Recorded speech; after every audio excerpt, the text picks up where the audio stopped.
Hi, I'm Anna Roberts. Welcome to your guide to the EU referendum. A quick disclaimer, I'm a Kiwi currently visiting the country and enjoying the Sunday roast and the gorgeous weather. It's pouring down with rain outside. I've got nothing to do with the vote happening on a Thursday to decide whether Britain should remain or leave the European Union. But I do believe everyone should be aware of the events happening in the country because there are wider implications even if you don't live in the UK or aren't even from the country. So let's go through a little bit of background then. What exactly is happening later on this week? Well, on the 23rd of June, Britain is set to go to the polls to decide through a referendum whether they should leave or remain within the European Union. Why on earth are they doing this? Well, back in 2015, Prime Minister David Cameron promised to hold one if he won the general election. It was in response to growing calls from his own Conservative MPs and the UK Independence Party.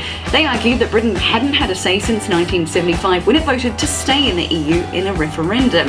So what exactly is the EU anyway? Well, it's 28 member states through an economic and political partnership here within Europe. It began right after World War II to foster economic cooperation. It's really the idea that countries who trade together won't go to war with each other.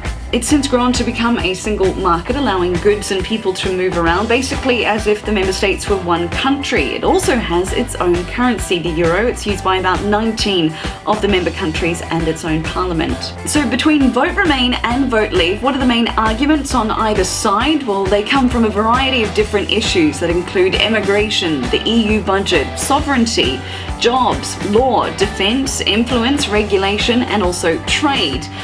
Who are the people on either side of the camp? Well, vote leave, you've got Boris Johnson, Nigel Farage, Priti Patel, Steve Baker and Bernard Jenkin.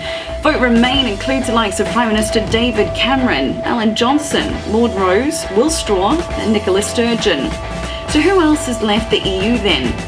No one, basically. We have had Greenland though, part of the Danish realm, but back in 1985 leave the EU's predecessor. They were called the European Economic Community. Algeria also left upon independence in 1962, having been a part of France until then. So fast forward through until Thursday, all the votes have been collected and counted. We're looking ahead at dawn, probably on Friday morning, when Prime Minister David Cameron will make an announcement, most likely outside of Downing Street, announcing what the vote is, if it isn't on a knife edge. Cameron has said in the event of a leave vote, he will activate Article 50 with undue delay. It basically sets in motion the process of leaving the European Union. Once Article 50 though is activated, there's no going back. The only way that Britain could get back into the EU is by a unanimous vote from all members in the European Union. The financial markets have also been reacting to every development in the EU referendum campaign, so the value of the pound will also be watched closely. But if a Remain vote is cast, there will be a collective sigh of relief from all of Europeans' leaders. No one wants Britain to leave the EU.